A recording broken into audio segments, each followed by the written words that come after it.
Hello, and welcome to the next story. My name is Gabriel Merrithew, and I recently completed a 30-day short story challenge. Today I will be reading the story from day 1, called Arthur's Inspiration. Long ago, at the end of a twisty street, sat a tall house with strangely shaped windows, and in this house lived a grumpy old man. Arthur was his name, and he was an author. A famous author who once wrote works that continued to inspire generations long after they were conceived.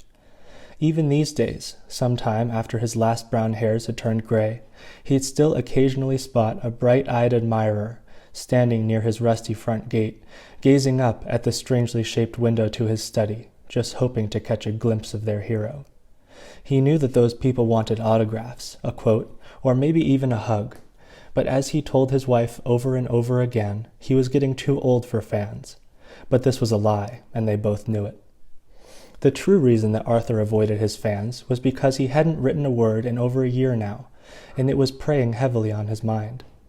Until he found the next amazing idea that would magically turn itself into a story, those admirers would have to leave his front gate without getting what they desired. Arthur felt for them. He did, but in his mind ignoring them was the only option, and it would stay that way for the time being. So on this beautiful afternoon, he stepped away from the window in his third-floor study and let the curtains fall back into place, starving the room of the brilliant sunlight and plunging it into darkness. He spent the rest of the day reading by candlelight. The next morning started like any other. Arthur got out of bed and walked over to the window in his study. It was a particularly strange window, shaped a bit like a rhinoceros. But to him it was just a window, and much like the day before, he opted to keep the curtains closed. In front of the rhinoceros window sat his desk, the same desk at which he'd written every word of his famous works. So much award-winning writing had been completed at this desk that he now felt a twinge of intimidation as he sat down and picked up his pen. But the blissful certainty of habit quickly eased his mind. He proceeded to spend the next hour reclining in his comfy chair, whistling and twirling his pen in his fingers. He knew that if he at least stayed at his desk for an hour or so, his wife would know that he'd at least tried to write, and she wouldn't be upset with him. So he did just that, sitting there, not writing a word, because he honestly had no intention of doing so. After the hour was up, he stopped twirling his pen and got up out of his comfy chair, with a dignified grunt, and walked briskly towards the door, already mapping out his upcoming enormously delicious and deliciously enormous breakfast in his mind. But before he could leave the room, Arthur heard an odd whoomp on the ceiling. He stopped, looked up quizzically, wondered if he was imagining things, and then remembered the word breakfast, turned his back, and once again reached for the doorknob. But then came a second louder whoomp, directly overhead. Arthur bounced on the balls of his feet. He might have jumped, but he'd had a few too many enormously delicious and deliciously enormous breakfasts lately, so he stayed planted firmly on the floor. Arthur stared at the ceiling for a lengthy moment, waiting for another whoomp, but none came. Still, the peculiarity and random nature of the two whomps intrigued him, so after a lame but brief mental struggle, he decided to abandon the prospect of a morning meal for the moment and exited the room, ascending the stairs to the attic. He couldn't remember the last time he'd been up there. It seemed to grow colder as he walked up the steps, and they creaked worryingly underneath his heft. He'd lived in this house his whole life and used to be afraid of this attic when he was a little boy, but the fear had apparently been replaced with a sense of excitement that invigorated him. By the time he reached the top of the stairs, he was feeling a bit winded. The long attic was lit by two small windows on each end, one shaped a bit like a human tooth, and the other kind of like a crooked wizard's hat.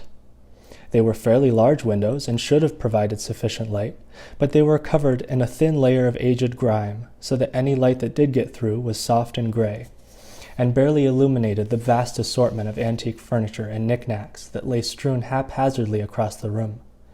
There were desks, tables, chairs, ottomans, bookshelves, and cardboard boxes, all crammed with forgotten items that might have fetched quite the price if put up for auction. Arthur breathed in the stale air and received a very stuffy taste of the attic that made his throat tickle. He moved through the room, each floorboard protesting squeakily as he slowly meandered from one to another, stopping occasionally to inspect an interesting trinket from his past that caught his eye. Once he'd reached the opposite end of the room and become more accustomed to his environment, he remembered why he'd gone up to the attic in the first place. He stood up straight and craned his neck to see over the mountainous piles of memorabilia as he scanned the room for any reasonable explanation to the Whumps. And in that exact moment, as he stood there scanning the room, he heard it again, louder than ever, "Whump!" coming from right beside him under an old oak dining table. Arthur let out an audible exclamation of surprise, and with his heart pounding in his chest, knelt down and peered under the table. Staring back at him, its adorable little head peeking up over the rim of a cardboard box, was Jem. Startled for the second time in a span of seconds, Arthur bonked his head on the table, but then smiled happily at the puppet doll in front of him. "Well, hello there, old friend," he said aloud. He reached out and picked up Jem, dusting him off. The doll's painted smile was the same as it had always been, and it brought warmth to Arthur's heart, making him feel like he was 12 years old again. "Right back at you, Arthur," a warm and gentle voice spoke. Arthur yelped and dropped Jem onto the dusty floor. "If my insides weren't made of stuffing, that would have really hurt."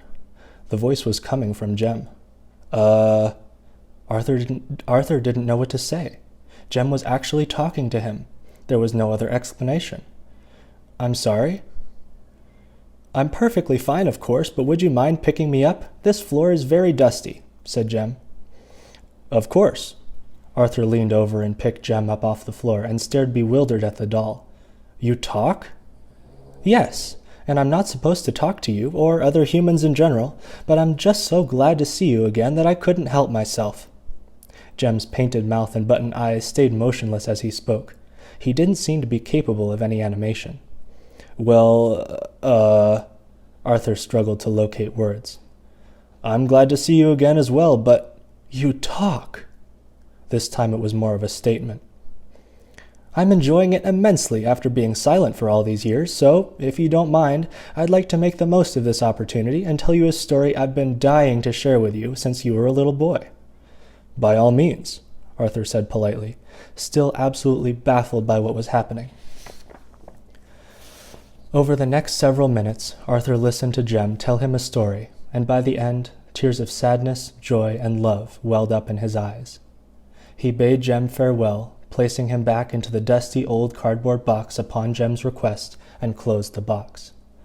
Arthur walked quickly to the stairs, his mind reeling with what had just happened. Jem's final words rang in his ears. "And don't look back." In a daze, he immediately returned to his bedroom, ripped open the curtains, and sat down in his comfy chair at his desk. He picked up his pen. It was still warm from earlier. Without hesitation, he began to write.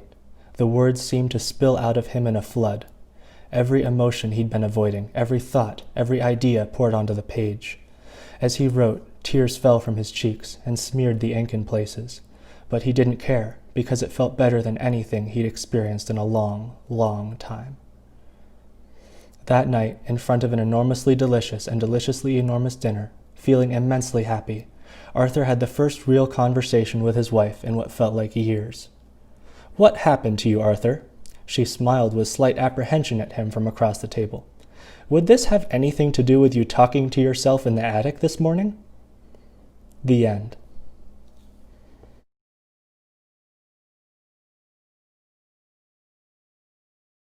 My name is Gabriel Merrithew, and today I will be reading the... Thank you for that.